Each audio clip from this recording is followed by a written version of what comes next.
초하 안녕하세요. 코인 뉴스 읽어주는 비트초하입니다. 구독, 좋아요, 알림 설정 초하 10월 13일 방송 시작하도록 하겠습니다.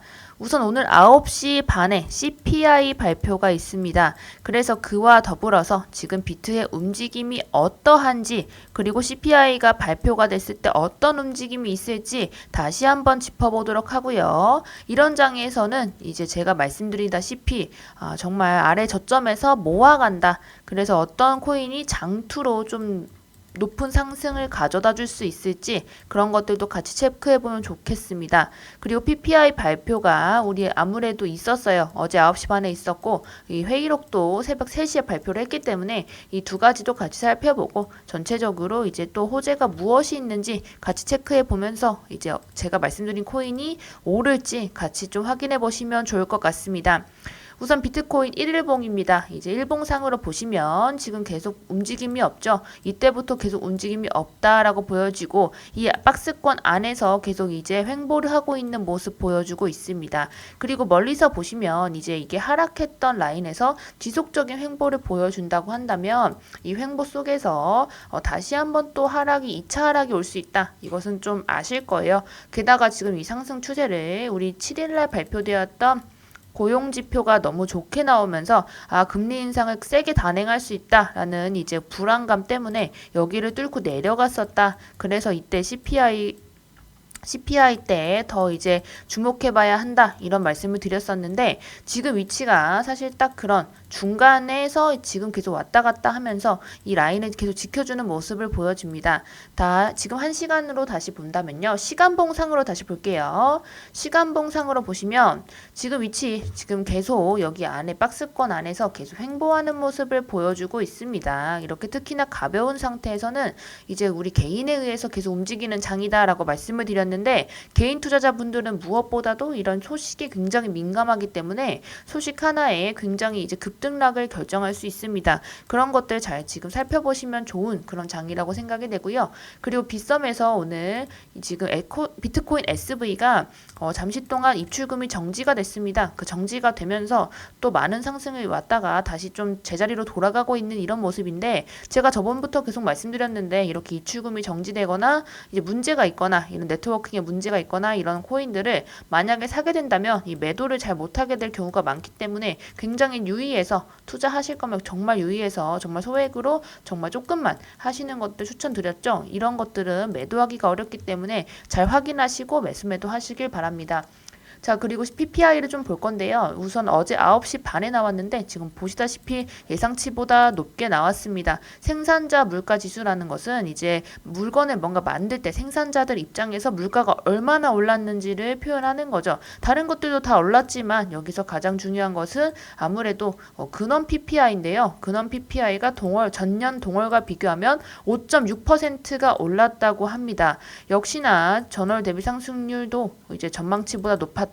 그래서 여기서 가장 큰 문제가 제가 저번부터 말씀드렸던 것은 서비스의 물가다라고 말씀드렸죠. 그래서 제가 고용에 대한 이야기를 지속적으로 했습니다. 고용이 좋아지면 안 된다. 고용의 상태가 나빠져야지만 전체적인 이런 서비스 비용이 하락을 하고 그리고 나서 이제 전체적인 인플레이션이 꺾일 수 있다라는 건데요. 지금 PPI를 많이 중복을 안 하지만 저는 이 PPI를 보고 나서는 이제 느낀 점이 그럼 서비스 비용이 아직 떨어지지 않았겠구나. 그렇다면 어떻게 되나요? CPI가 높게 나올 수 있다. 특히나 근원 CPI가 다시 한번 문제가 될 수도 있겠다라는 것으로 결론이 났습니다. 그래서 좋지 못한 그런 상황이 또 나올 수 있음을 좀 아셔야 되고요. 그리고 이번에 회의록이 발표가 됐었죠. 우리 어저께 연준 회의록을 좀 정리한 것을 가지고 왔습니다. 지금 보시면 다른 것들보다 같이 좀 많이 보셔야 하는 거는 여기 보시면 많은 참여자들이 너무 많이 올려서 생기는 리스크보다는 너무 적게 올려서 생기는 리스크가 더 크다고 생각한다. 이 말은 쉽게 말하면 이제 적게 올리는 것보다 크게 금리를 올리는 것이 더 낫다는 거죠. 그래서 지금 보면 이제 우리는 금리가 충분히 영역에 도달하면 잠깐 멈춰가는 게 맞다고 생각한다. 결론적으로는 잠깐 멈추지만 스탑하지만 그 뒤에 또 이제 금리를 강하게 인상할 것이다 라는 말을 내포하고 있습니다. 굉장히 이제 좀 강한 또 이야기를 한 거예요. 어떻게 보면 한 거고, 여기서 제일 중요한 것은 이겁니다. 제가 계속 고용에 대한 이야기를 했는데 노동 마켓이 여전히 강하다. 공급이 부족한 상태다. 여기서 끝난 거죠. 여기서 끝난 겁니다. 임금 상승이 다시 한번 또 인플레이션 상방에 압력을 줄 수 있다 이런 이야기도 했는데, 전체적으로 이런 모습들을 알고 있기 때문에 지금 저랑 같이 보실 게 우리 기관 형님들의 모습입니다. 기관들이 지금 계속 이렇게 제로 포지션에 가까운 모습을 취하는 건 결론적으로는 하락에 더 큰 베팅을 하기 위함으로 지금 판단이 되거든요. 그래서 방금 말씀드린 대로 18점, 계속 제가 말씀드렸던 대로죠. 18.9K와 18.4. 그 18K 부근에서 얼마나 잘 버텨주느냐가 결국에 이번에 키라고 생각을 합니다. 저번에도 역시나 강한 상승이 올 때는 V자 반등, 강한 V자 반등이 나오면서 그 전에 못 뚫어줬던 영역을 20.4K를 뚫어주면서 상승을 해줬거든요. 그런데 그때 역시도 이제 단박에 뚫지 못했기 때문에 전체적으로 하락을 했다가 다시 올라가는 모습을 보였습니다. 일봉상으로 보면 이때 강력한 상승이 있었는데 월가에서 피크아웃이다라는 이야기를 하면서 강력한 상승이 온 거예요. 그래서 이때 보시면 20.4K를 한 5번, 6번 뚫어주다가 못 뚫어주고 결국에 빠지는 모습, 여기 18.4K 부근까지 빠지는 모습을 보여주고 찍고 나서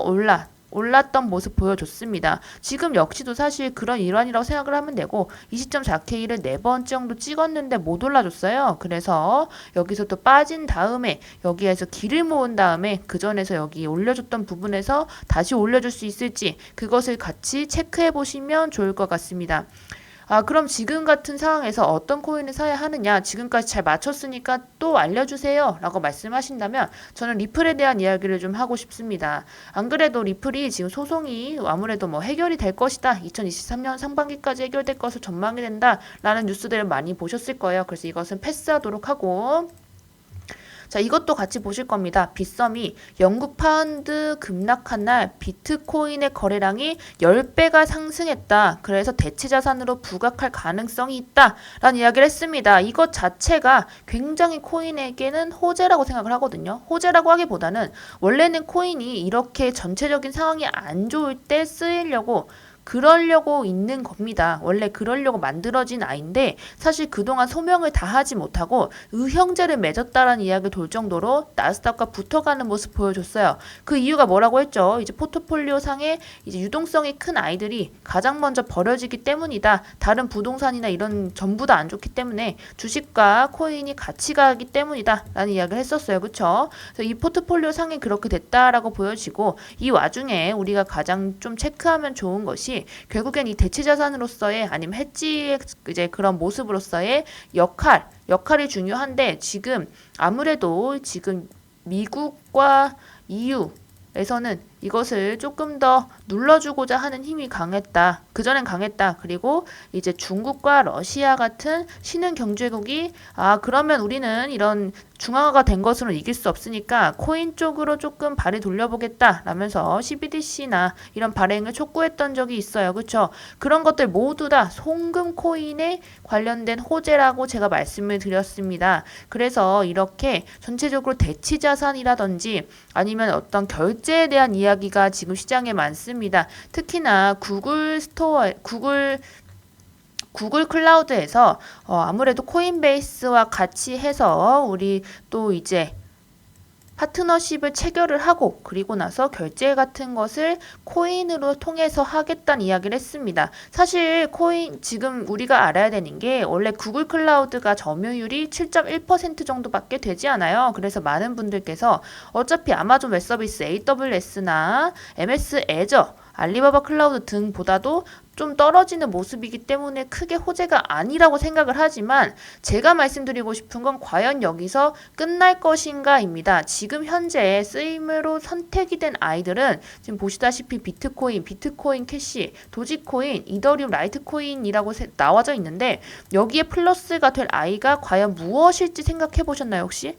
제 생각엔 리플이 좀 유력하다고 생각을 하거든요. 왜냐하면 리플 자체가 이제 수수료가 아무래도 싸고 그리고 송금코인으로서 속도가 굉장히 빠릅니다. 그래서 많은 분들께서 이제 다른 투자를 하실 때나 이제 거래소를 옮길 때 리플을 위주로 해서 선물 거래소든 어디든 옮기는 것을 보실 수 있을 건데요. 전체적으로 이제 송금코인의 역할이 과연 여기에서 끼게 될지를 우선 첫 번째로 봐야 되고요. 두 번째로는 여기서 끝이 아니라는 것은 구글페이나 페이와 연동이 될 가능성이 있습니다. 이게 좀 조금 더 어떻게 보면은 헤비한 해석이긴 한데 어쨌든 말씀을 드리면 전체 시장에서 지금 혹시 핸드폰 쓰시는 분들 중에 애플을 제외한 삼성을 쓰시는 분들은 삼성페이를 이용해서 좀 결제를 하는 경우가 있죠. 그래서 그런 경우와 비슷하게 구글페이로 연동이 될 수도 있다라는 것이죠. 그래서 지금 현재 이런 상황에서는 송금에 대한 우리 관련된 코인들이 호재로서 작용할 수밖에 없다라고 말씀을 드리고 그리고 나서 헤데라의 상승이 있을 것이다 라고 말씀드렸는데 이건 역시도 맞았죠. 제가 지금까지 틀린 적이 단 한 번도 없었습니다, 여러분. 그런 입장에서 리플의 상승이 지금 많은 분들이 얘기해요. 뭐 또 풀이다. 또 속이다. 리플에 또 속았다라는 이야기를 굉장히 많이 하지만 지금은 찐이라는 겁니다. 지금 고래들이 대량 매집 후 상승을 했다. 그리고 이런 곳에서도 어떤 역할을 할지 지금 벌써 기대가 된다. 이런 말씀을 좀 드리고요. 그리고 같이 확인하고 싶은 거는 여기 보시면 가장 오래된 미국은행 BNI 멜론이 가상화폐를 이제 보관해주는 서비스를 취급하기로 했다고 합니다. 그래서 이런 보관 관리, 즉 수탁을 하는 은행 중에서 세계 최대 규모로 꼽힌다고 하는데 이런 곳에서 지금 가상화폐를 취급을 시작한다고 했어요. 그래서 굉장히 가상화폐 시장엔 호재로 작용이 될 가능성이 큽니다. 현재 현재 가상자산에서 가장 문제가 되는 게 해킹과 그런 것들인데요. 그런 것들을 좀 아무래도 이런 은행에서 취급을 해준다고 한다면 이제 가지고 있던 이런 문제들에 좀 떨어뜨릴 수 있는 그런 영향이 있지 않을까라고 생각을 하게 되네요. 그리고 나서 이것도 같이 볼 건데 좀 확대를 해보겠습니다. 미 연준 부의장 은행의 암호화폐 비즈니스 규제 지침 추가 가능성이 있다라고 말씀드렸는데 이 마이클 바라는 사람이 우리가 알아야 돼요. 이게 이렇게만 보면 사실 어떻게 보면은 규제가 생기는 거니까 안 좋은 게 아닌가요? 라고 말씀하시지만 마이클 바라는 인물은 사실 리플과 연결이 됩니다. 리플에서 그전에서 있었던 분이로서 지금 이 분이 여기에서 같이 미 연준 부의장으로서 같이 있다고 한다면 여기 보이시죠? 전 리플 이사의 멤버다. 결국에는 이제 그런 추가적인 지침이 친암호화폐적으로 나올 가능성이 크다는 거죠. 결론적으로 말씀을 드리면 그렇고요.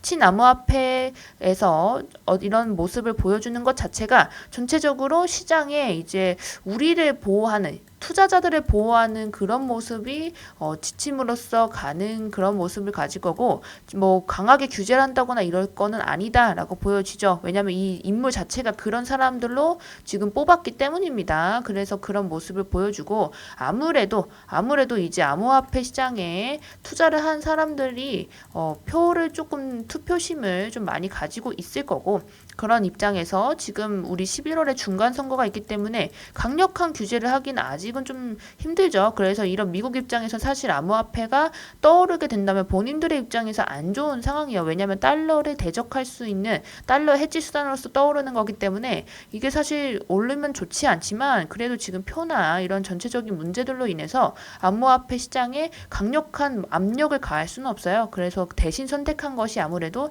러시아나 중국에 대한 이제 그런 규제인데요. 지금 러시아의 규제가 이미 EU에서 크게 되고 있죠. 이런 모습을 보일 건데 이제 내국에서는 크게 할 수 없다라고 보여지는 게 저의 안건입니다. 그래서 전체적으로 송금 코인에 관련된 여러 가지 지금 호재들이 뜨고 있기 때문에 이런 기관들이 이제 계속 저점에서 사서 모은다는 건 결국에 이번에는 저번에 뚫지 못했던 여러 고점들을 뚫을 수 있고 저는 이제 내년도에도 이제 지폐를 우선 본다 생각해요.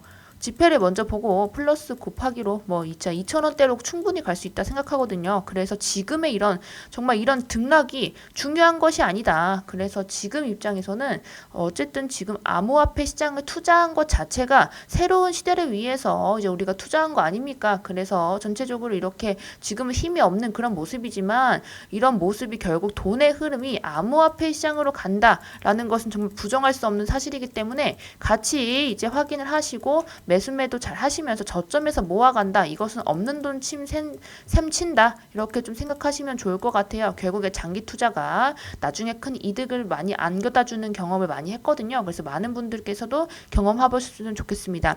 지금 사라는 건가요? 라고 물어보신다면 지금은 아니죠. 지금은 아니고요. 지금 리플이 사실 차트적으로 지금 당장은 좋지 못해요. 지금은 좋지 못하고 조금 더 떨어져 줬을 때 400원이나 500원 사이에서 꾸준히 모아간다면 정말 큰 이득이 될 수 있을 것이라 생각합니다. 그리고 지금 위치가 사실 이렇게 된다는 건 데드크로스가 이제 곧 나기 일보 직전이죠. 일봉상으로 그렇고 이미 났네요. 확대를 해보면 이미 났고 이런 방금 전에 하락으로 해서 난 것 같습니다. 이런 모습 다음에 조금 더 떨어져 주는 게 사실 맞고요. 이 기관들이나 이제 세력들의 손바뀜이 어느 정도 일어나줘야지 계속 꾸준히 올라간다는 말씀드렸죠. 여기에서 물량이 어쨌든 조금 소화가 돼야 되고 이 위쪽으로는 사실 여기까지 올라줬다는 거는 그 전에 하락했던 부분까지 여기 금방 채워줬다는 겁니다. 근데 여기 횡보했던 기간이 워낙 길었기 때문에 이 횡보를 이제 물량을 모아야 해서 이 바닥에서 조금 더 이제 좀 지그재그 모양으로 기어가는 모습을 보일 겁니다. 그래서 이 아래로 조금 더 떨어지게 된다면 장기 투자로서 역할을 충분히 잘 톡톡히 해내지 않을까